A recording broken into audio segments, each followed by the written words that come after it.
Kicking that, walking the scene with you in outfits from the 90s. So keen, the VHS Club, they're the talk of the town. Breaking it down, spreading nostalgia all around. Moving and grooving to the synth-pop sound. Their insight so fresh, painting pictures profound. From Pulp Fiction to Clueless, they know it all. The genuine love for movies stands tall.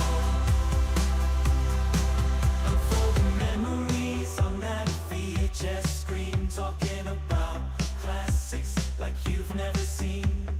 Katie with her charm, Matt with that wit. Together they make the VHS Club legit.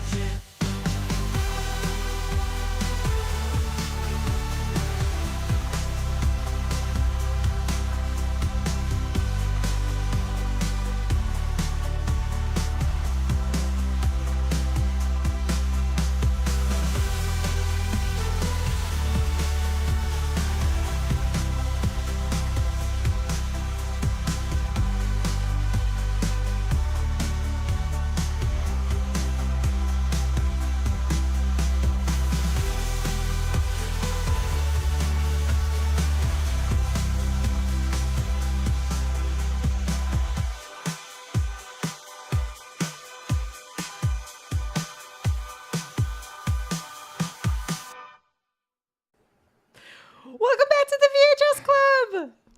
We've been out of the loop for a little bit, but we are back. We are back. We are back in time to actually get a Pride episode out. I was gonna say Pride movie, but really it's a Pride episode. And we're as I keep saying to everyone, we're just gonna continue Pride Month into July. So sorry, not sorry.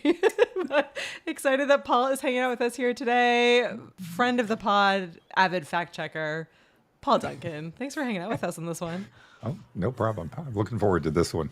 Yeah, this might be my new favorite movie, you guys. I'll say right from the get-go, this is one of those ones that I thought I saw the cover of it. I was like, yep, seen that. And then Nat started quoting it to me and I was like, nope, definitely have not seen this. Sat down and I was just enamored from start to finish. I was interrupted so many times watching it and yet was just like, I had to pause and like back up and listen to the lines again. It was I just loved it. So if you're watching and you haven't seen this one, please go see this one. Watch it again and again. It's so much good. fun. It's so quotable. So good. So good. Val, have you seen this one? Val's hanging out with us in the live studio audience today. I told Val about this the other day, and Val goes, "What's a To Wong Foo?" And I said, "It's the name of the movie." And then all of a sudden, I guess she looked at it and she says, "I've seen that." Oh, there you go. Val beat me. Val beat me. We have a loved this movie. Hank is hanging out, saying hi. All right, so Josh hasn't heard of this one. So Josh, you got to do us a favor. Oh my Find gosh. this one. It is so heartwarming. I just it's funny. And also, we'll convince you, Josh. We're going to convince you by the end of this episode. And we'll find it on VHS and send it to you because we're that indebted to you and hanging out and making sure that you've seen it. Hank's seen it. So yeah, we're here. Well, without further ado, Nat, do you want to give us the IMDb level description of this movie? George loves this one. So picture this, Sicily, 1922. I'm joking. So New York City, 1995. They're in the ballroom scene. And for those of you who don't know, ballroom is a drag and other scene where performers go to perform, usually within the 2S LGBTQ plus community. Mm-hmm. I'm sorry if I forgot any. They added letters since I was young. Yes. So if we mess anything up, please shout at us in the comments. We're happy to correct ourselves. Absolutely. So it's a ballroom / pageant competition for drag queens. And it is announced in the club that the winners of the competition, it's a tie gasp, between Miss Vida La Boheme and Miss like Auntie Noxzema. And so the prize for the queens is that they have plane tickets to go to California to compete at a bigger ball in California. Mm-hmm.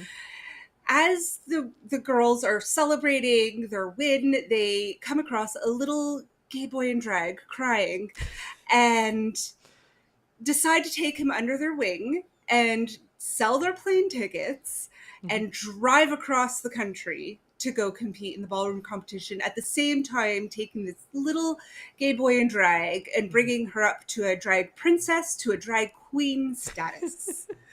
And along the way, of course, hijinks ensue. They end up, their car breaks down in a very small town in the middle of nowhere, where they end up befriending the whole backwoods, backwater, racist sort of rednecky town, and everybody in the town embraces drag, and it's just like they become the fairy godmothers of the town, and then go on to slay at the competition in California. That's it. That's it. Pretty good Yeah. summary. Well done. Yeah. Thank you.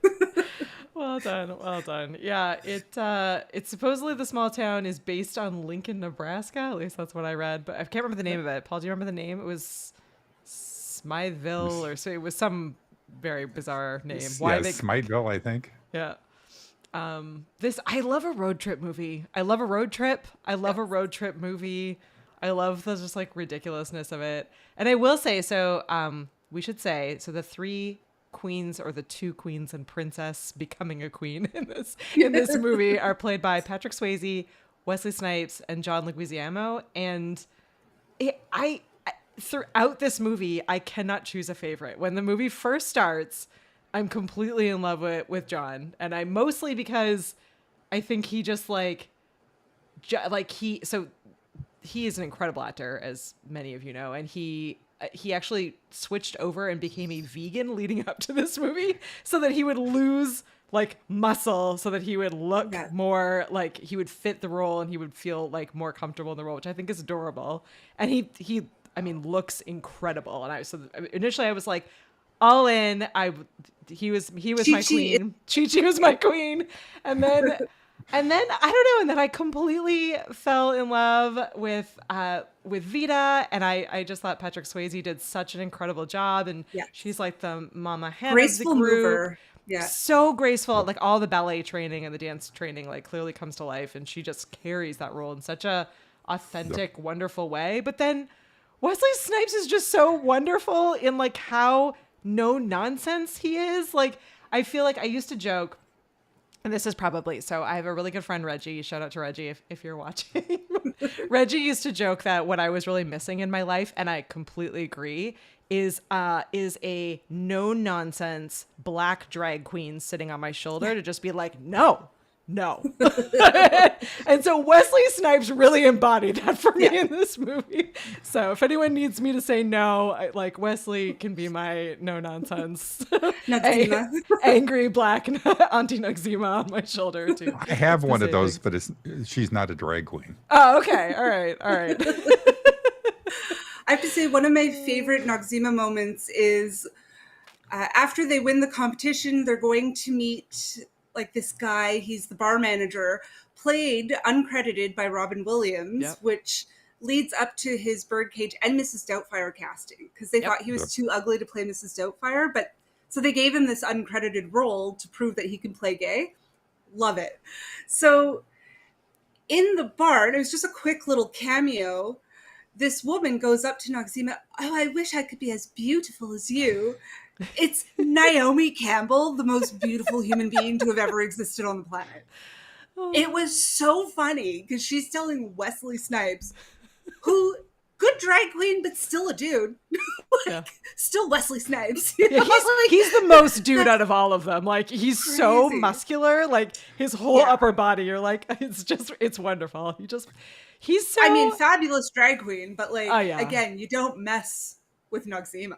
and for many reasons. Suits the role so well. So I guess both John Leguizamo and Wesley Snipes were both like I mean, I guess initially the role of Chi Chi was written for John. So that one was just like a already in, and Wesley Snipes was like right from the start who they had in mind for that role. So it's kind of like nice and funny that the two of them like were immediately like, oh yeah, no, these roles were like made for you two. And then they had a really hard time finding what would eventually become Patrick Swayze in that role. And I think he really, again, nailed that whole What role with just, I was reading about it, and the reason he got the role is he did a 30-minute ad lib kind of uh,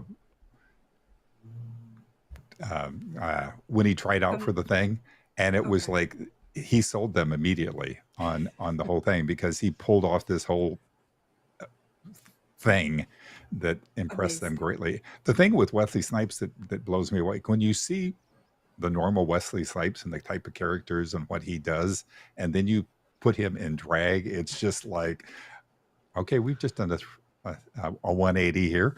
yeah. It was shocking at the time. And even Yeah. Patrick Swayze's casting, because he was like the 90s heartthrob, the Heartthrob, dreamboat, yeah. you know? Yep. And to see him and then the action hero Wesley Snipes cast as these drag queens, it was shocking. And I think that's why the movie did so well in the box office, because people were like, I need to see this. Like, what's happening? You know? And it was so, people were so curious, and the movie was so good. And it really represented a good era of drag, one that I love. Mhm. Yep. That old school drag with all the padding, the corsetry, the wigs. Yeah. It And it was kind of, normalizes, I think, which yes, is really Yeah. important. Like, it doesn't make it, you can see like their nerves and apprehension in moments in the movie where they're in situations where clearly it's dangerous, and you can see Yeah. like, some of the hatred and the really negative reactions coming from it, but they're so authentically themselves and so comfortable in their own skin and so likable that even if you have any moment watching this where you're like, these are men dressed like women, like they immediately change your mind Get because over they're yourself. so likable. Like, you just Yeah. want to spend time with them. Like, it just, I don't know. At least I think so. They were well, so fun to watch. yeah. And it showed, I mean, most drag queens and stuff, they do benefits. They do stuff to help other people, Yeah. and it kind of showed that whole nature where Yeah. people that were like against them ultimately realized what nice people they were and the good stuff that they were doing for people in society and stuff like that. So it was I enjoyed it. Yeah. Yeah. Yeah. And drag queens still do that, even though in this climate, especially from an outside perspective, like the climate in America seems very dangerous for drag. Yeah. Which is shocking because it's like, did we go back 100 years? What happened? Yep. but they're still doing it. They're still fundraising for charity. They're still bringing awareness to minorities. They're still, reading Hour for Kids and brunch for. They put up with. I was going to say hen parties with bachelorette parties. Mhm. I mean, they really I put mean, up with straight women. I'm sorry. I apologize. the entire gay movement started because of drag queens. Yeah. Yes. Everything that we've been able to earn today started with a bunch of drag queens at Stonewall in New York. Yeah. Yeah. So, Well, yeah. even expressions like a friend of Dorothy, and it Yep. it all lends back to drag.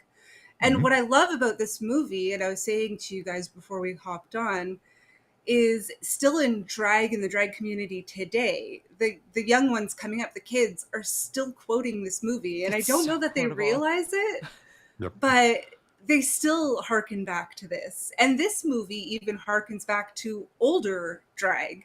Like, they make references, obviously, to Julie Newmar, and how statuesque she is. And they make references to I Dream of Jeannie and Bewitched and all sorts of things that are not necessarily gay, but part of the culture that have been adopted as part of the culture. And I love that. And the movie, it's interesting to see it now, how I know that people today reference this movie, but this movie references before, and Yeah. I like that Yep. symmetry. This is a great comment here coming in. So thank you, Nicomedes, for posting it. It says the film's secret weapon is the relationship between Swayze and Stockard Channing's characters. Poignant Yes. and Yes. perfection. I agree. I absolutely love this moment. So if you haven't seen this, Stockard Channing plays this like very broken wife with an incredibly abusive jackass of a husband, and she's watching this town be basically transformed by these over a weekend. Let's get like it took them like a day From basically Saturday. to win Saturday over to this Monday tiny town. morning. Yeah, over a weekend. But that aside, I believe they could do it. But these three could. queens basically like transform this entire town over the span of a weekend, literally just through kindness, like going above and beyond and being kind, wonderful people. And Stockard Channing obviously is like dealing with a ton of stuff, and she's sort of on the outskirts of this throughout. And I love this moment where, you know, she just keeps having these moments where Patrick Swayze's character keeps walking in on her, where she's, you know, in tears or kind of beyond herself, and her husband has been incredibly abusive to her moments before. She's expecting it to happen, and it leads all the way up to this, you know, full out brawl between them. And Vita Between goes up Vita and, between yeah. Stockard Channing and her douchebag of a husband, and Vita comes upstairs to intervene, and there's Beat this the crap out of him. and I love that she gets physical with him, because I think it's just such a wonderful like turn on its head. Like I think it's just really nice where she's like, you know, oh, you like to hit women, like, you know, like here's like here it is back at you, because it's a man in drag, because it's like it turns things on the head as far as, you know, gender roles and stereotypes. And I just think it was beautifully done. So I completely agree. I think that the balance between their two characters, again, the moment at the very end where Stockard Channing admits that like she knew that they were men and drag queens all the way through is wonderful, because no one else admits that like all the way through the movie. Everyone else is just like you're She's not the quite only one. sure if they know She's that the only one who's like, well, you have an Adam's apple. yeah, exactly. I mean, I guess I the like cop, also the cop, how obviously, but Vita like slowly gives Stockard permission throughout the movie to be authentically herself, to admit what's happening, and to like gives it to her slowly so she becomes comfortable to say it out loud and to stand up for herself, or to let somebody stand up for her too. Which I kind of also, and I know it's not funny because it's an abusive situation, but when Vita goes in to beat up the husband, and she's like, oh no, she's gonna get hurt, and they're like, don't worry, Vita works out a lot. You know, just in case you didn't know yet. So yeah, that was really cute. And then there was, I mean, when they get stopped by the police, and the sheriff, Sheriff Dullard, who was played by Chris Penn, you know, goes up. He goes after Vita, and he's like now starting to come on her, and he's ready to basically kind of rape her. Assault, and he goes to grab between her legs, and apparently Patrick Swayze had put a corn cob between his legs so that when Chris Penn grabbed him, the expression on his face was the reaction to the fact that there was a corn cob down there. That's amazing. He plays that role again like so well, because he's this like smarmy, awful, you know, character, but he's like a little bit of an idiot. And I love the moment. So like you have this really kind of like scene where he's, you know, he pulls them over, he gets physical with them, they like knock him out, they think they've killed him, and they drive off, right? And then it turns out he's just been laying face down for like a day, I guess, on the road. But he goes in to talk to the other police officers to try to like let them know what happened, and they're just like, okay, whatever, like you got beat up by a bunch of girls. And I love his little but they were boys. I love his little list of like where drag queens would go, and it's like so wholesome. It's like ballet, the florist, like, and I was like, I would do like brunch. I was like, I would go to all of these things every day if I could. I also love how sort of near the end of it, he's getting drunk in a bar because he can't find them, and he's upset, and he's a laughing stock now. And he is very openly, drunkenly questioning his sexuality. Where he's like, you know, a little bit of scruff, rubbing against scruff, and you're like, oh, so you're just closeted, and that's what the big deal is. Okay. Like, Yeah. you're not comfortable with yourself because, Yeah. Yep. well, I mean, granted, his environment, it's implied that the area, the environment, the society there isn't keen on knowing about it. So, Yeah. Yep. like, you kind of almost feel for him in that moment because you're like, well, he obviously is going through a lot as well because he's not authentically himself. But Yeah. Yeah. also, he's a terrible person because he tried to assault someone. Yeah. It's And it was there's an abuse of power. there's so many of these little undertone statements and things Shifts. going on in Yeah. this movie that's just it's great. Yeah.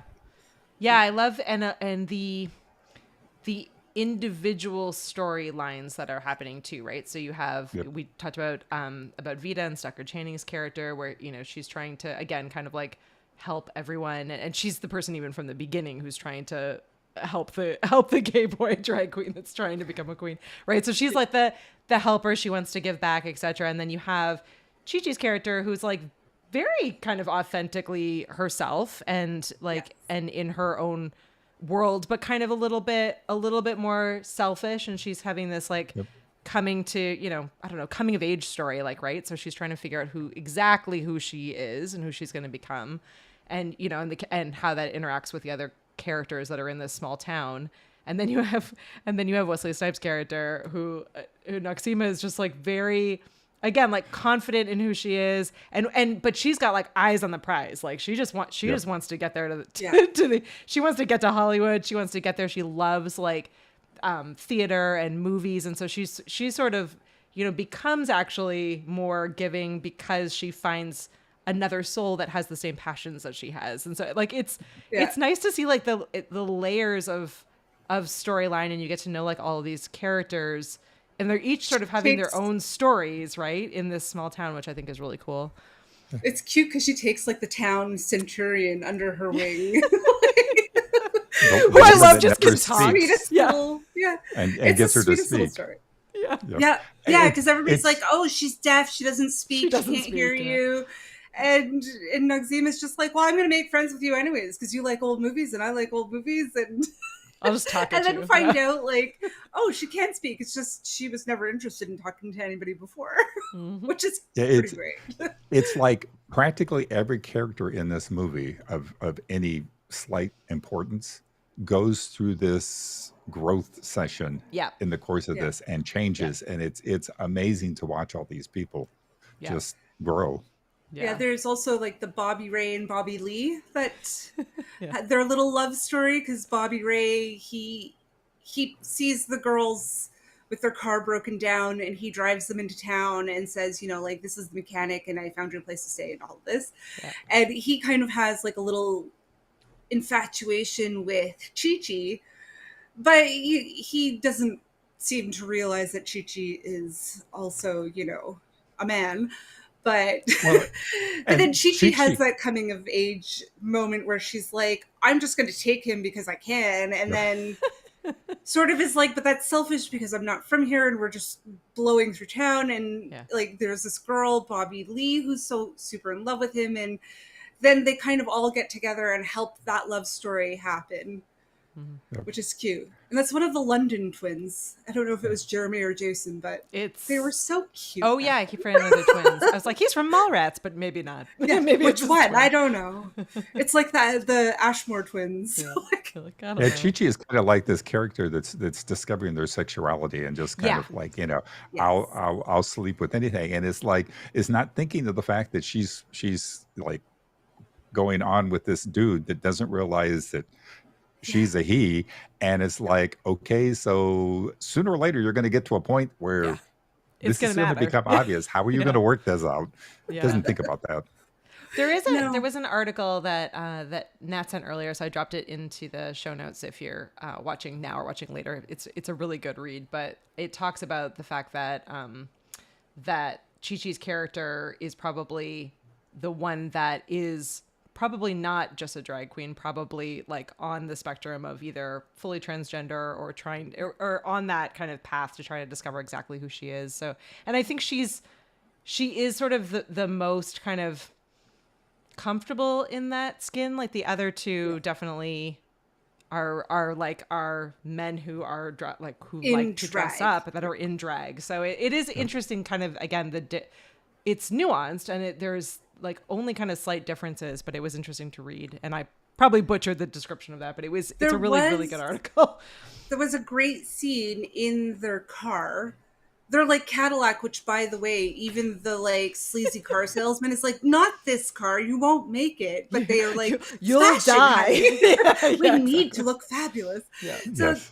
they're in the car, and Noxzema is explaining to Chi-Chi the difference between, well, a straight man dressing in women's clothes, a man who is a woman on the inside, who has yet to or may not have a procedure but is actually female inside, and then a gay man who dresses in drag. And that, I mean, they are older terms, and they are slightly older definitions. It gives a nice foundation, because I mean, drag is really, as RuPaul put it, also in this movie, you're born naked and the rest is drag. So like everybody, I'm in drag right now. I'm in fairy princess realness. If you're I don't know if you it's have to watch picking up the on the video. camera. I have a lot of glitter on, all the glitter. So That's all the I'm like, I glitter have today. to. It's Pride. Yeah. What's Pride without glitter? I will also be regretting this for the next like 6 months, because the glitter will never ever wash off. Because glitter. Ever. Plus, it's going to be all over the place too. It's like, Yeah. Oh, exactly. Absolutely. I did a red glitter lip one time for New Year's, and it was a drag New Year's. I went out with a bunch of drag queens in Ottawa, and I am still finding red glitter.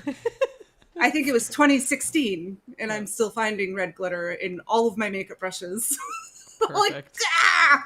yeah.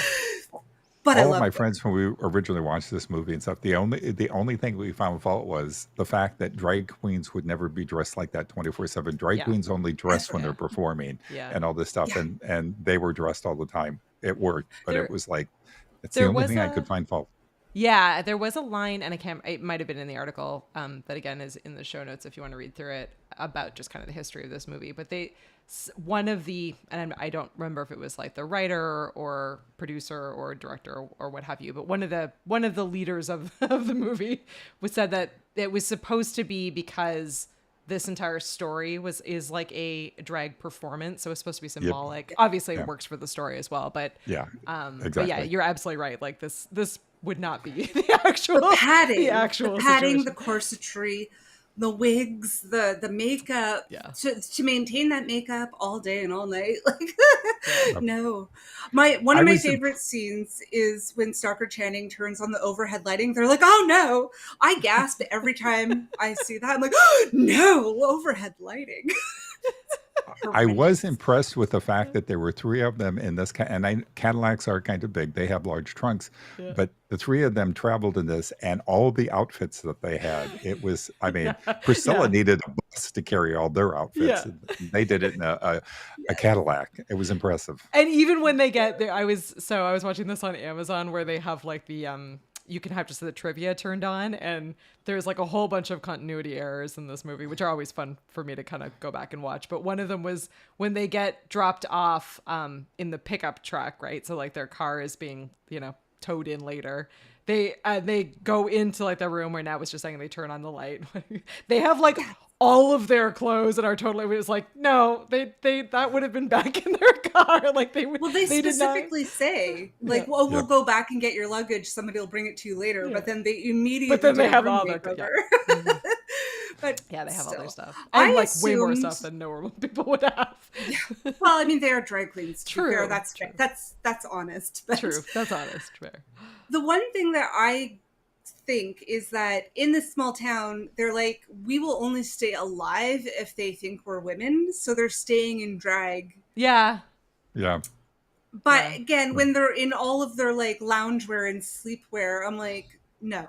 Like, I mean, I picture more of like a Mrs. Doubtfire with a pie in the face, like a mask on to cover up that they don't have makeup on, like not full drag, like 24/7. Well, that's what That's what's kind of fun though about this movie is that there's like, again, right up until the very end when Stockard Channing says something, and I guess when the police officer is trying to like, defend his actions or like convince people that this happened, no one at any point even comes close to questioning whether or not these are women. Like throughout the entire movie, like they're all just like, yep, these are women. Like but which I think might be one of my favorite moments of this movie, where they pull, so before their car breaks down, they pull into like this motel, and they're just trying to decide whether or not they're going to sleep in the car, because like the two rational queens are like, we can't go in here. And Chi-Chi is like, I'm going in. So she just walks right in, and it turns out that there's like a women's basketball league there. And so then they're like playing basketball outside. And I was like, this is glorious. Like it was just, so the Like whole movie is kind of like a charade where you're trying to figure out like, is everyone like in on this and just isn't admitting it, like because they don't want to say anything? Is it supposed to be that like people are just so ignorant that they don't even notice? Like what is it? It's a mix of all of it. It's a mix of all of it. It's a performance. It's supposed to be like, again, if we're going that, I think it's a performance in some way. And I do think I have to say Chi-Chi, for the most part, like when she wasn't performing in a drag competition, she wasn't padded like the other girls. Yeah. So that really does lead into that she's figuring out her gender identity. Like, cause she wasn't padded, and that was very uncommon in the 90s. Whereas now queens are padded, not padded. They're gay, they're straight, they're trans, they're whatever. Like a drag queen is anybody who wants to perform drag now, which is also kind of wonderful. Like I love that. Yeah. So, yeah. I mean, drag is fun. I mean, it's a lot of work. Yes. Most queens I know, minimum, like if they're rushing for a show, 4 to 5 hours for makeup. Oh, props. I'm like, but I mean, they do exaggerated looks, like their eyes. Like, I mean, they block out the eyebrows, they raise the eyebrows, use your whole face. Like, so there's a lot more canvas to work with. So it's really an art form, especially it is an makeup art form. And it's incredible. I've always been a fan. I have to say, I have a crazy little story that I'm going to tell everybody, and Katie knows quite well. Every time I go down to visit her, because we don't have this specific tea here in Montreal, Celestial tea, tension tamer tea. Okay, so there's this older bit on YouTube with Miss Coco Peru, who is in the beginning of this movie. she's the drag queen that looks very envious that she didn't win. She is so funny. She's a comedian. She's hilarious. She has great early YouTube videos, and she does this whole bit about Celestial Tension Tamer tea. And my friends and I have become very obsessed with it, and we can't get it here. So every time I visit Katie, I come back with like 10 plus boxes of tension tamer tea. And then I think this calendar year, I found out that Celestial tea is technically, I guess we'll say, a defunct cult. But oh no, it's a cult. A cult sells this tea. But I love it. Miss Coco, what did you get me into? Oh, no, yeah, you've joined a tea cult. Oh. Favorite moments? Technically, I joined a drag cult. A drag cult. A drag tea cult. What are your favorite moments of this movie, Paul? Do you have is there like a favorite quote or a favorite scene? It's hard to pick. I mean, one of the parts that always makes me laugh is when Sheriff Dillon comes into town to like arrest the drag queens for attempted killing him. They're all hiding in their room, and Wesley Snipes is hiding under the bed with his wig. It looks like there's this like dog at the end of the bed. And then when they realize that he's gone, Wesley Snipes literally stands up and pushes the bed up into the air and comes out from underneath the bed with the wig on. And it's like one of those old like iron frame beds, and he lifts it like it's a feather. Yeah. Oh, that kills me every time. Yeah, one's fantastic. I love the little gay boy in drag. Why are you crying? Yeah, and I also love, like, rewatching it today, when Chi-Chi gets all emotional and she's like, "Stop the car! I'm getting out!" And she starts running, and they're just off the side of the highway, like, and there's a field, and Noxzema says, like, oh, she's running like she's running for the border. And I was like, oh, that's so wrong. But I laughed so hard.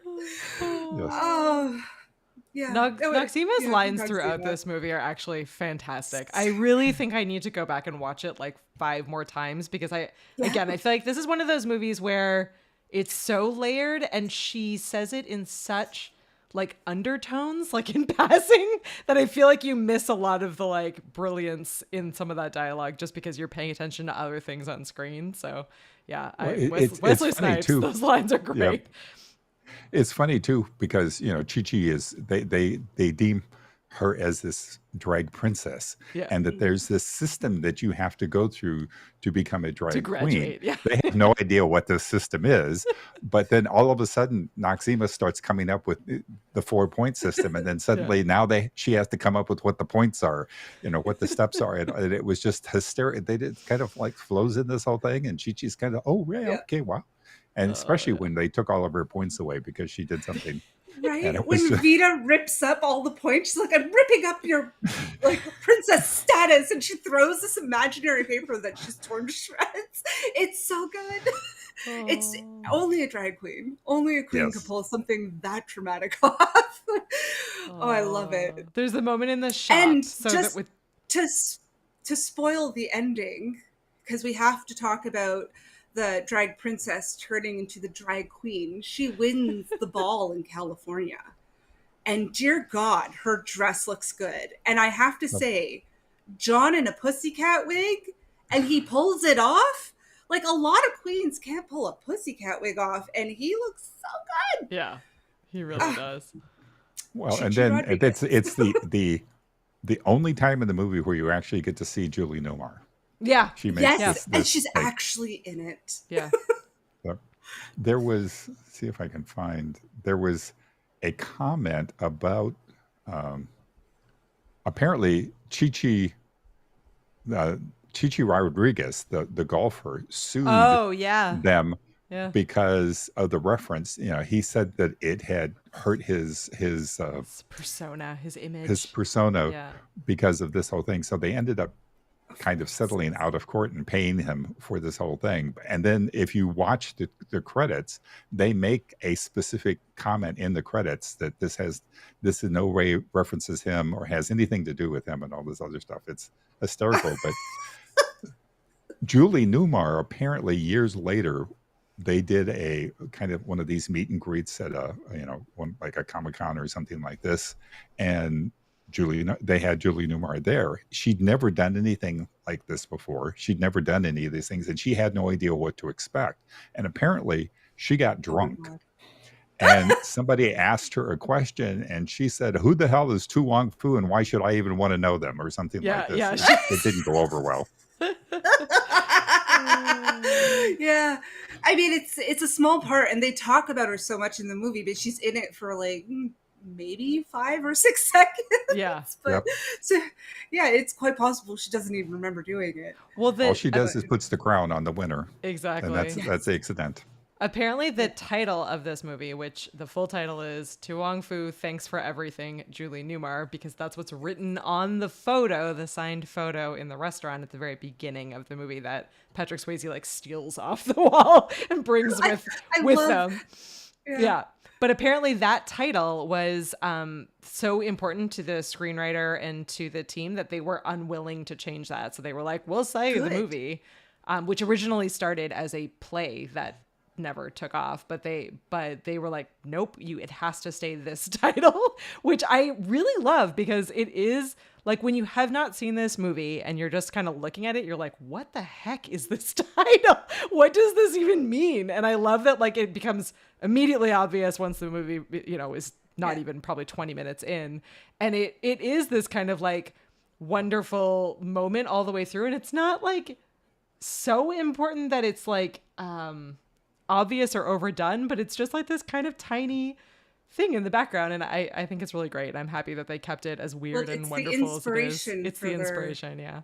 They were concerned that Julie Newmar was going to agree to this, so apparently they had it set up that if she didn't come in, they were going to go with Carol Lindley as the backup person. But it's apparently what the drunken Julie Newmar said was, "Who the hell is Wong Foo, and why should I be thanking him?" Was the comment that she made to I the. mean, fair point. That's iconic. Like, let's be honest. And She she gets was, snaps for that. Like, yeah, she had been asked to sign a VHS copy of the movie, and that was her comment when she was asked to sign a VHS copy. Yeah. amazing. But- I also think the title is just so drag. It's over the top it's drama over for the no top, reason. yeah. It's long, it's convoluted, and it makes Mm-hmm. sense to a specific target audience, aka the people who've seen the movie or went to the club, because he was a Mm-hmm. real life club owner, right? He was Or he manager? owned he was the owner of the China Blossom, I believe, the restaurant China Bowl restaurant. China Yeah. Bowl, that's it, China Bowl restaurant, which closed unfortunately in the mid '90s, so it wasn't even around all that long. But And well, I shouldn't say that. It's the probably around whole for a while, concept, but closed. yeah, the concept from that restaurant was the fact that the walls were covered with headshots of famous actors that had come in and Yeah. kind of signed their picture over to as the thanks for everything, or To Wong Foo type thing. So that's where Yeah. he came. Yeah. Yeah, he was known as Fooey. Fooey, yeah. All right, I want to talk about the shop and the stuttering shop owner, because I think that scene was just awesome. I love Yes.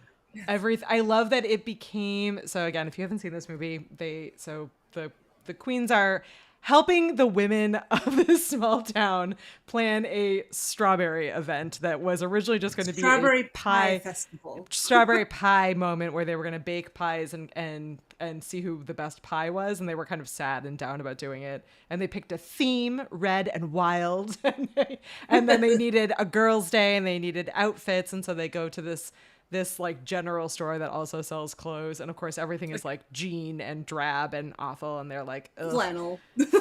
and then And the Wesley's- beauty parlor. exactly. They go to the beauty parlor. Wesley Snipes goes upstairs in this shop, and in the gossip previous to this moment, we find out that the shop owner has like this terrible stutter, but he's kind of adorable. And they go upstairs and they find that all of the grandmother's clothing from like the 60s is all still up there that he has not yet donated to the Goodwill. And so it becomes this like powerful woman like fashion show moment where they're just like snaps, iconic and wonderful, and it's such a great scene, and I love Throwing everybody outfits, and they're like, me next. What do I get to wear? I love his like stutter and the patience that they all have, like just letting him be himself, and then I love his yellow suit afterwards. He just looks incredible, and I think it's just it's wonderful. Yeah, all these ladies are these like introverted, very quiet, and then these three drag queens get involved and put these outfits on them, and suddenly they're just like out there. It's hysterical. Yeah, this Like line they is great. finally are like, yeah, we can dance and we can sing and we can wear fun clothes. It's almost like they needed somebody to give them permission to just have fun sometimes. Yeah. And I love this comment. This is so true. They're all very giving and charitable. And then Noxema saw Fringe and was like, oh no, this is mine. It's like, Yeah, this that's is Fringe. expensive. This Like, is mine. she's like, I'm keeping this for myself. Honey, it's Fringe. Yeah, that part is love that. just fantastic. Yeah. I mean, the other interesting, talking about the whole Julie Newmar thing, and her, she was the original Catwoman. The other interesting thing is all three leads played a character opposite Catwoman in some movie or shape or form. It's like, so there was all these crazy tie-ins on the back end too with the movie. But yeah, That's that really cool. that store scene was, I love that. Josh says that he almost got to meet Julie Newmar at an Ottawa Comic-Con. Wow. Darn it, Josh. That was a missed opportunity. She's 90. She's still around. So, hey, who knows? Yep. Still an opportunity. Yeah, no, it's there's so many good scenes. I was trying to think if there's anything we haven't covered. I think we've gone through most When of they're it. What are we missing? driving, I think Doc pointed out in the comments, when they're driving by the train and they're Oh, the blasting train. their music and Yeah. dancing in the car, and the whole train is dancing too. Yeah. That was really cute. Oh yeah, the I train love people that. dancing. Yeah. Yeah, Yeah, it's that's got fun. like, it's so funny for a movie that is so like beloved and has become such a cultural point in this community, and yet made a ton of money and was like a huge box office smash. It's just Yep. like wonderfully, again, like normalizing and heartfelt, and like there's a lot of different ways that they could have taken this kind of storyline, and I love that it doesn't avoid the like realities of what queens have to live through and the crap that they have to put up with, but it also like overcomes that. And I don't know, it's really fun to watch. I like it. Yes. I think they really did a fabulous job, and it makes me feel so happy that it continues to be a popular movie. It was a cult classic, and it did well in the box office. There, like, that's huge at that time. Yes. Huge today, Yep. really. I mean, Yep. Yeah. it's awesome. Yeah, it's funny rewatching it now, and also I'm an avid Drag Race fan. In case people haven't guessed that already, but every time they said Chi Chi, I keep thinking of Chi Chi Devine, who was on Drag Race, and she had tragically passed away, I think in 2020 or 2021. And every time I'm like, oh, Chi Chi. She was one of those, very much like Chi Chi Rodriguez, came up from nothing, from like poverty, and was just so charming and such like a baby queen when she was on RuPaul's Drag Race, but was so beloved because she was just so charming and so sweet and so kind and so talented. But she unfortunately had very tragically passed away. So, And Doc made a point too, which was, the actors cared. The three lead Yeah. actors, it was very Yes. important for them to make this real and Yeah. get into that role and not do something wrong. So they Yes. definitely put in the effort and the energy, because they spent Yeah. 6 months prepping for this.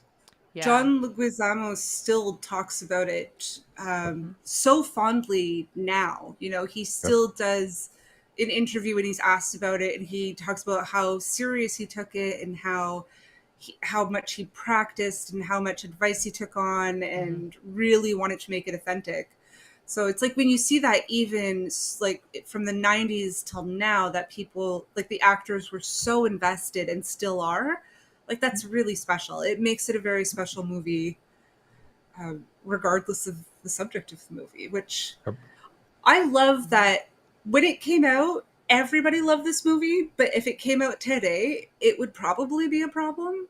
Yeah. And my that's people are- ridiculous. Yeah. Yeah. I know, right? I'm like, let's go back to that, like, at least pocket of like societal thought where this was fine and fun and we were normalizing it, because we need queens. We need drag queens. They're just entertainment and fun and charitable, and, just give a little sparkle to the world. Yep. Yeah. I mean, Yeah, I we thought it have was- we have places here that have like Sunday drag brunches and all Yep. this stuff, and I mean they're Love being Same. protested and all kinds of stuff crazy going on, and it's just like we've gone back in time. Yeah. God, Don't go. that's if when you I'm don't like wanna go. super happy It's to not for be. you. Yeah. I'm super happy to be from Montreal, which is very progressive as far as things like that go. And yeah, we're very lucky that it's like, I have friends who moved from, like small town out west and have come to Montreal and were like, I just saw two men walking down the street holding hands, and like my friend couldn't stop crying. It's like, I can't believe I'm somewhere where people can just be themselves. And so it's like, I know across Canada, like I know as a country, we're very happy and very proud to support everybody, but there are pockets of small places. I mean, small town is small town.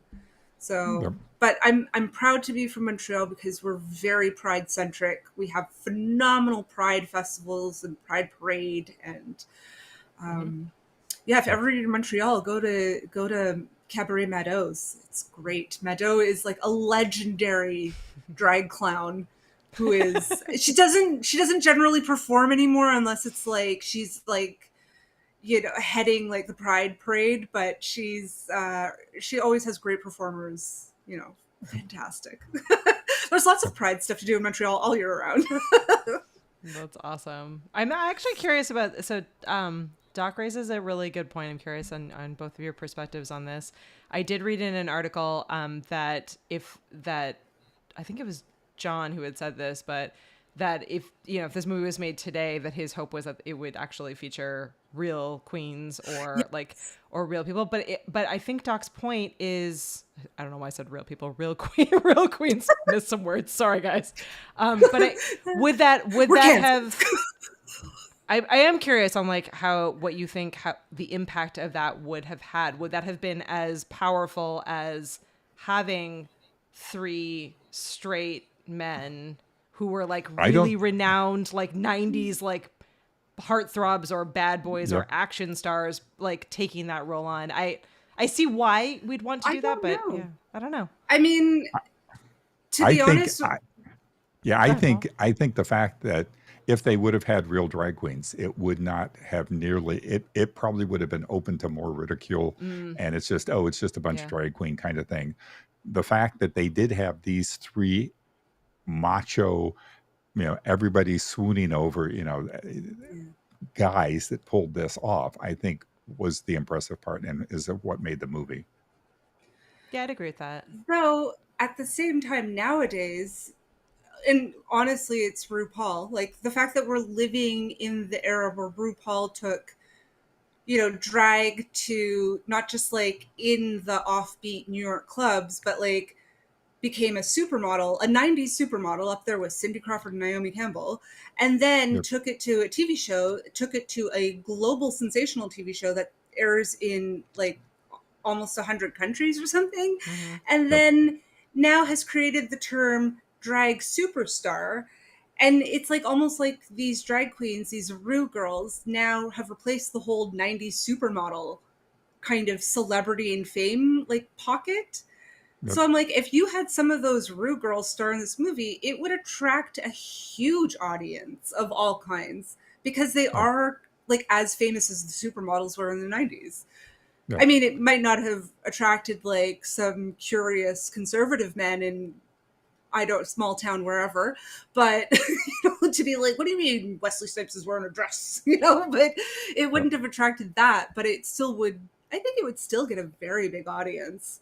Yeah, I think it would have a very different audience. Yeah, it wouldn't have been. I think it wouldn't have been as much of a statement. So I think Doc's comment on it being like the impact would have been. I guess it would have been, the impact would have been more on the LGBTQ plus community and less on like an awakening for everyone else that just needs to see this community differently and better, candidly, than what they do. So it would have been interesting. Yeah. I mean, I'm also just not a fan of remakes. I would rather like a prequel or a sequel or literally anything just re-release but a remake. it. Yeah, or just re-release it. But yeah. And Doc said, I mean for the normies to better understand the drag community. Yeah. I think there are a lot of normies that I know that watch Drag Race. Yeah. Which every time somebody's like, "Oh yeah, I love Drag Race," I'm like, "What? You do?" I think like Drag Race has I've been watching it Yep. like since it wasn't normal, and now it's so normal. I think that's where my headspace is. But like, I agree. Yeah, it wouldn't reach everybody as it did then with this cast. True. And I'm with Val. I would completely freak out if I met RuPaul. Too much beauty, way too much beauty. I'm 100% with you, Val. Even the brief moment in this movie, I was just like, stop. I just stop. It's one of the celebrities I would probably faint. See, I would be so overwhelmed. My brain would just be like, shut it down. Just turn it off. Turn it off. All right. Well, we are near the end. So the 3 of us know what we would rate this one. But if you have seen it and you want to throw a rating into the live chat, if you're hanging out with us, now's the time. And if you are brand new to this show, we record this live most Thursday nights at 9 p.m. Eastern. We almost didn't make it tonight because there was like crazy thunderstorms here, but we did it. Yeah. We did it. And we're here most Thursdays, and we're actually ahead of the game. So I think like the next 4 or 5 weeks are scheduled. So they're up here on our YouTube channel. You can also see all of our episodes if you swing on over to the VHSClubPod.com. And we have some fun special guests coming up. So like Paul, who hangs out with us on the regular, we have some new faces we're bringing in as well. So huge thank you to everyone that supports the show, and giant thank you to the people who have been inviting us to be on their shows. It's been fun kind of. Fun. Yeah, we've been pretending to be podcasters, and it's so fun. I'm like, do they think we're more like successful than I think they do? And I'm like, do I'm they like, think this what's is a real show? Yeah. like, somebody asked, like, why don't you have Andrew McCarthy on your podcast? I'm like, I would love that, but how? How do we do that? Yeah, not Andrew famous. McCarthy, We come on our just, podcast. Any of the Brat Packers, come on our podcast. Oh my gosh. That's crazy. Oh, Paul, it didn't pull it in. It just says Pride Fan Rainbow Pride Fan. I assume you gave it a bunch of rainbows. Val gives it 432 potatoes. I love that. Love it. Agree. We've convinced Josh, which is our goal every time. If Josh hasn't seen it, we're here to convince Josh and Val. To watch movies they haven't seen. Doc gives it 5 dancing ladies and 5 shoes. And thank you so much for hanging out with us, Nicomedes. I hope I'm saying your name right. If I'm not, I'm so sorry. But Nico, thank you. Yeah, it was just awesome for you to spend time with us tonight. We really appreciate it. I love it. All right, we're swing on over here. It should come as no surprise. Oh, Hank's got his in. Again, I assume these are rainbow unicorns. Come on, YouTube. Show us the rainbow unicorns. This one is 5 Christian Tater potatoes for us. Probably more if we're being honest, but hey, we're trying to stick to a system. Hey, George pulled off the rainbows. Way to go, George. Nice. Yeah, he did the real rainbows. He didn't do the fancy rainbows. Oh, that's it. Okay. Those made it through. George went safe so that he could get through. He got his rainbows through. Oh, that I'm just catching on now in the comments where it's like Pride, Unicorn, Rainbow, Maine. I was like, wow, so you took all the time to write that out? No, it's just because the emoticon or icon. That's like commitment. Way to go. Yeah. Yes. How did you type that fast, guys? It took me all evening to type all those in. I'm gonna have more wine spritzer. We have to. So Val's calling you out, Paul. So you can decide whether or not you want to show your drag. But in the meantime, I will drop in Doc here. I'll pretend to be Doc. So Doc sent in his Doc photo. Met on China For Nat. Stop. If you want to see what Nat's shocked about, there you go. You will have to come and watch the video. And Paul. And we were saying, so if you're listening or you're not watching, we showed a photo of Doc, our friend, hanging out with an amazing queen. And then we are looking at Paul dressed up in red, which I think is perfect because what we didn't fully mention is that the end of this movie culminates in this strawberry festival extravaganza where there's like this fabulous Stockard Channing is in like this fabulous like red wedding dress. So Paul, you were like on theme. You were on red and wild. You were on theme in your outfit. So Paul brought it. Val, why are you not in drag? Is the question. I'm in drag. I mean, I'm in very like straight girl fairy drag. I thought it was cute fairy drag, Yeah, fairy drag. Yeah, no, you're great. I'm in eCam t-shirts, so you're ahead of me. I am authentically myself. I am unwilling to wear makeup or fancy clothes, and that's where I'm at. But I'm okay with it. I'm leaning into the camera now. I'm still shocked that Doc met on Gina. And that's like, can I talk to you about this? Icon. She's iconic. I love her. Iconic. I don't think I've cried as much as the episode. Oh, go back and watch the old episodes of Drag Race. Oh my God. She has like one of the most like heartwarming, heart-wrenching stories on reality TV. Anyway, she's just wonderful. I know. Love I need her. to go back and watch. And I was saying the other day, I was like, I just need another show to binge. That might be my next binge show. I wouldn't run out of seasons anytime soon. That's for sure. Val says I look like I've been dragged. It's not cute here. And Hank says that he would look like a football player in a tutu. That's okay. That's all right. That's a look. That's a look. We're into it. Yep. We're into it. I think it's great. Well, happy Pride, everyone. I'm just so delighted. I love that I did not see this until today because it was just such a heartwarming, wondful moment. How are you, my friend? I don't know. You did see Priscilla though. I think so, but now I don't even know. I'm gonna have to go back and rewatch. Oh my! Apparently, my memory is terrible. I feel like because you talk about these so passionately. I feel like I've seen them, but maybe I haven't seen it. I don't know. I can't answer that honestly. Priscilla's You all must. about ping pong balls. Yeah. Okay, if we ever balls. cover Priscilla, All right. there's We going to be need to so cover many Priscilla. like warnings like of topic of conversation because Australians are what we would call a little more crass than Hmm. what we are in North America because we're so prudish. Yeah. And I love them for it because let's be honest.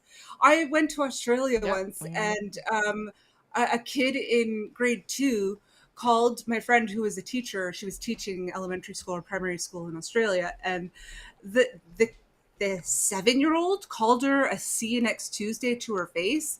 Yikes. And the only person shocked about it was her. Yeah. Like she sent herself as the teacher to the principal's office and was like, the kid called me a "see you next Tuesday." And the principal's like, Uh-huh. okay. Yeah, that's just normal vernacular here. What's wrong with you? Anyways, love Australia. Their humor is on a whole other plane. We're in Yeah. for all Yeah. of those. Well, I will say I filled our calendar, so again we're gonna have to just continue on with Pride movies into July because we have some special guests coming up. And then I remembered that we promised everyone last July 4th that we would do Independence Day this July 4th, and Thursday is a July 4th, but I am gonna watch fireworks, so we're gonna do Independence Day Yeah. on July 3rd. So we're fitting everything in, but we're gonna get there. Yeah. Again, there's like what did you say, Paul? Like 150 million movies between it's- 1990 on. So That's a crazy number.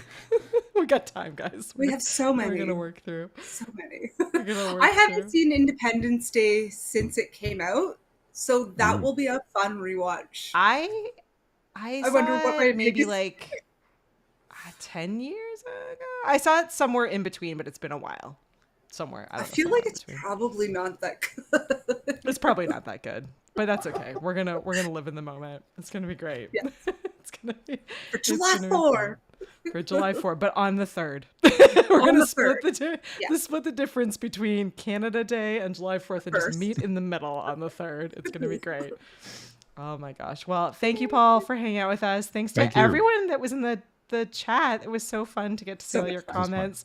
Thanks for sending your photo in, Doc. You're hilarious as always. An enigma. I don't even know how you do all the things you do. Matt's mind is blown. Still. The many facets of Doc. The many facets of Doc. And again, if you're listening, come hang out with us on YouTube. It's way more fun on video, but we appreciate you listening, but also it's way more fun on video. Come hang out with us and swing by the website. Leave us a voicemail. Let us know what movies we should watch next.